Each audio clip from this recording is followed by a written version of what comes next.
You mentioned Panopto earlier. I believe that's now been discontinued. I've never used Panopto. Because when I went to use it the other day, I couldn't log on because my login and password wasn't any. And I got in touch with Insur and they said it was only a trial thing. You've now mentioned Camtasia, and then there's something called Echo 360 in which is just an audio thing, which is then linked to a PowerPoint presentation. Is there going to be any standard way of recording these things? Because it appears to me if you put a webcam with an audio pickup in the ceiling of every lecture theatre and press record, then absolutely, I agree. Yeah, you've got a visualizer, you've got an overhead projector. Lecturers just say, right, press record. I wasn't recording your lecture. Yeah, I mean Camtasia. I bought a copy of it myself. 80 quid, something like that. Yeah, I think it would be useful for there to be some investment there, but I'm not in charge of the purse strings, so I couldn't comment on that. Simon or Joe might be able to. I'm not in charge of the purse. But no, you're closer to the people who are than I am. I think it's something. If this is seen as a benefit, then it's something that the university does need to invest in. Because yes, at the moment it's been done piecemeal here, there, and everywhere. This person's bought Camtasia. John was lucky enough to get a grant to get a big amount of Camtasia. We were lucky enough to have a student who's very good at that and managed to get us a free Camtasia, but I didn't tell you that. I paid for mine, by the way. So, it's all been done piecemeal here and there. And there isn't at the moment a sort of unified strategy for it. What the students want is a general lecture, a general video of your lecture, as you would normally stand in front of a screen and generally video the whole area. I tried this, but in a room with 300 students, there's a lot of background noise, and you have to put the camera so far away in order to be able to get the big screen that you are insignificant in the corner. But you've got handouts as well. Just to clarify a couple of things. You don't need the video quality. You just need to clarify a couple of things. You mentioned Echo 360 earlier. It's not just audio. Echo 360 is a hardware or software solution that will record the screen plus audio plus video if you want. That's not what I mean. Yeah, that's what it is. And psychology, we have one of them in University too. That's what it does. The point about things like Panopto, Echo 360, there's a product called Camtasia Relay as well, is that what they're doing is they're scaling the individual recording that you might do in something the university could use. So as somebody mentioned earlier on that law video, as far as they're concerned, when they press stop on Panopto, something happens and it appears on Blackboard. Right? And it's effectively Panopto, Echo 360, Desire to Learn, Camtasia Relay are all systems which arrange that so that you don't have to, basically. Apart from that, they all do the same thing as Camtasia Relay, which is record a bunch of things and let you decide which one you want to record, and then how you present it to the students. So, for example, Panopto and Echo 360 present it to the students as a big window with the slides in, a small window with a video view in it, plus the audio. And then it also tries to break it down into chapters so it knows when the PowerPoint changes and the students can click through onto whichever bit they want to get to. So these systems all do that. They all do the same thing. They just all do it in slightly different ways and all have slightly different positives and negatives. Would you envision recording the session, a live session, or do you think? Could.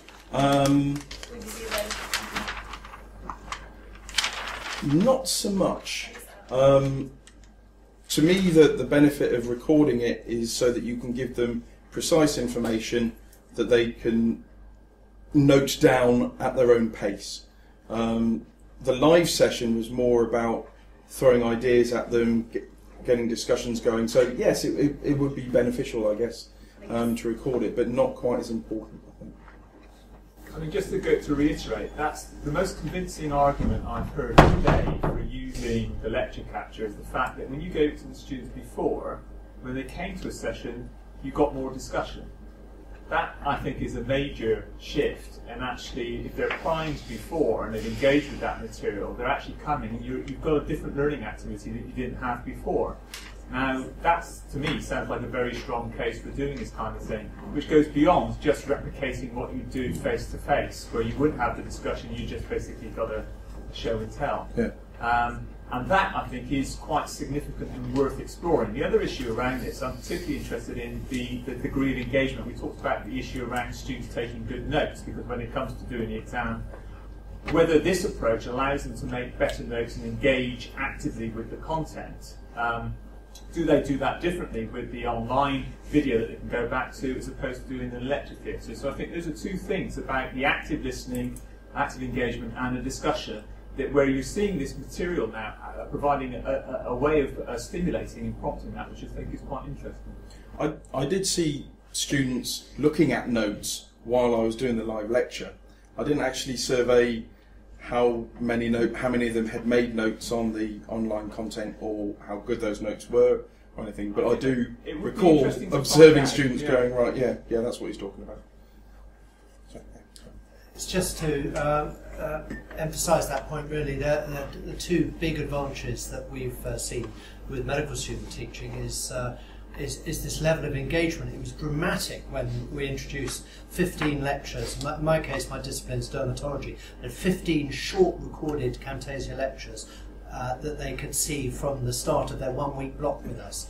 And I was just astounded by the difference in the level of student engagement as soon as those lectures became available. Literally from day one, on the Monday, they'd already seen a number of the lectures, and you had a level of discourse with the students that I've never experienced before when teaching the students. But the other thing was, the other incredibly important point, is that it frees us up, because most of the stuff that we were teaching the students was the same year after year. It didn't change that much. We were teaching them fairly basic stuff. But to be freed up from having to give them all the basic stuff was wonderful. It was really, it's like a weight off my shoulders.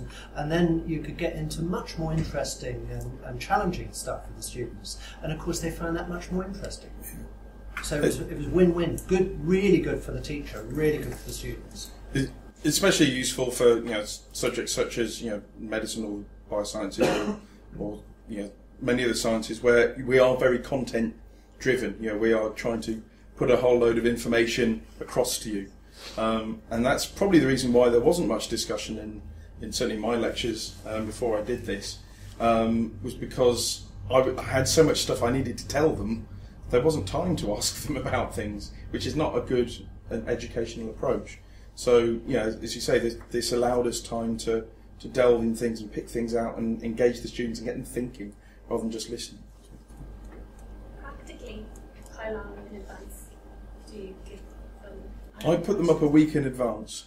They said they would like it more than that, but I think possibly if it's more than a week, they'll have forgotten what you were talking about by the time we come to the live lecture. So them all up at one time? I put them up staggered according to when. So a certain number of days before the live lecture was due to appear. So it was about a week. It varied here and there because I was rapidly trying to record them and keep ahead of the train. So. There is one further aspect of recording what we haven't mentioned, is that we do have a number of non-native English speakers, lecturers, speaking English to non-native English-speaking students. And when you have that double translation, having a recording so that students can go over even just short bits is actually very useful for the students. It's also useful for students, with things like dyslexia or learning disabilities and things. So that will help as well. Yeah. I've got a question in terms of creating the content before the lecture. If you're giving stuff before the lecture, which traditionally you would give during the lecture, is it worthwhile recording, for those people that are planning to do this in the future, recording their current lectures so they can take components of that from the pre-lecture? Does that seem like a sensible approach for those who are doing the traditional lectures? Yeah, I mean, so the one I showed you of Kelly, my colleague who was talking, we could essentially give that to the students next year We didn't do this whole before thing this year because we rearranged things and I simply didn't have time to edit things around. So yeah, that's something we could do for next year. So there's your lecture. That would be a good answer to those people that say, what's the point of me recording my current traditional lectures? Well, they could form the basis of free content. Yeah. Sorry, that's a question. Yeah, I was just wondering whether for the basic materials, do you give the students kind of lots of annotations at all to explain what you might call basic points? Is that all kind of I gave them a series of handouts that covered the pre-recorded lectures, and then I gave them an additional handout for things I was going to focus on in the live lectures as well. So there were sort of other support materials to go with those. Yeah. But also I have a series of, these are key questions I think you should know, or key questions you should be able to answer. I don't like learning outcomes for lectures because they're not learning activities, so I always phrase them in terms of these are key questions. And you can sort of then integrate that sort of approach into the whole strategy as well. So if you start off by saying, here are some key questions I'd like you to think about, watch this lecture, we'll talk about those in the live session, so you can make that a more integrated approach as well. One issue, I'm coming from earth sciences, and one issue I've got is 10 years ago I could put a Kodachrome slide up, which effectively is a 20 megapixel image, okay? And now we've got these digital projectors, but they're actually low quality projections. I would like the university to invest in HD quality projections inserted in lecture theatres, so some people can actually move forward with lecturing, can actually do things like 3D, can actually show geology maps in high definition. And I really don't like to see my lectures reduced down to 60 by 640 by 480 pixels on a screen. And I think that there's some good things going on here in terms of like information, summaries of lectures, preloading lectures. But there's stuff from law about just recording your lecture as a voiceover or PowerPoint. It's not where we're going in earth sciences. What we want is high definition video, high definition lectures, so we can really give the lectures a high experience level for the students. Something that they can't get off a screen, off a video. So that's an area that I would like to advocate as being something completely separate to this video capture, which is good, there's good revision activities, there's good preloading activities, but there's also, we can do more things with lectures as well. And I'm sure in biosciences and in medicine, you can really do high resolution MRI scans and things on the screen, and this isn't an avenue that the university is not really pursuing. Yeah, I think that's a big problem, is to really utilise these sorts of things. And if the university wants us to get away from just delivering content in lectures, which by the lack of wanting to build more lecture theatres is suggesting that's what's going ahead, the approach that's going ahead, is there does need to be a huge amount of investment in the materials we have to deliver those. So this computer here, for example, running out of storage space, or taking a while to upload a video, or things not working. That the YouTube video that Simon was showing wasn't working. So just at that basic level, we.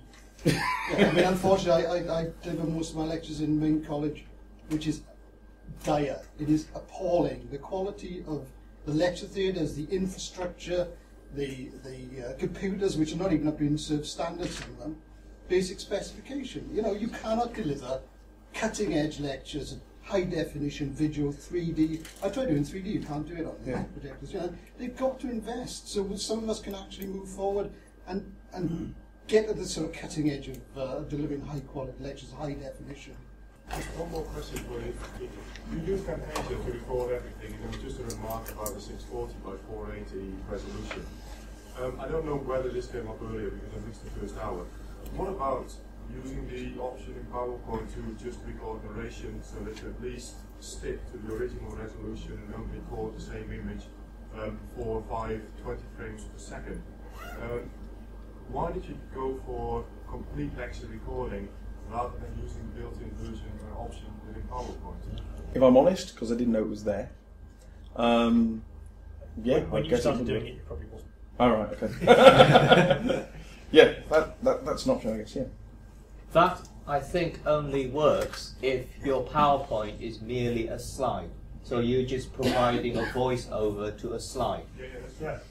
And if that is all you're doing, then that's probably the better option.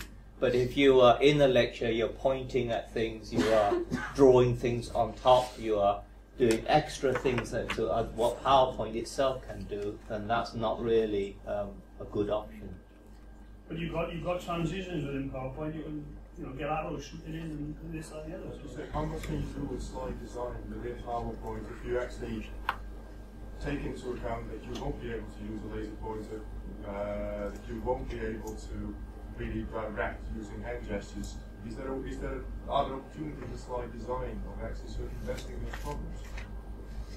You can have things highlighted by changing colour or clicking things round them, that sort of thing. I think you can record the mouse movement above. Yeah. Okay, I want to just grab the last few minutes for an activity to capture some information from you. So I want to thank Steve and all of our other speakers who are now all absent for those really interesting and diverse presentations.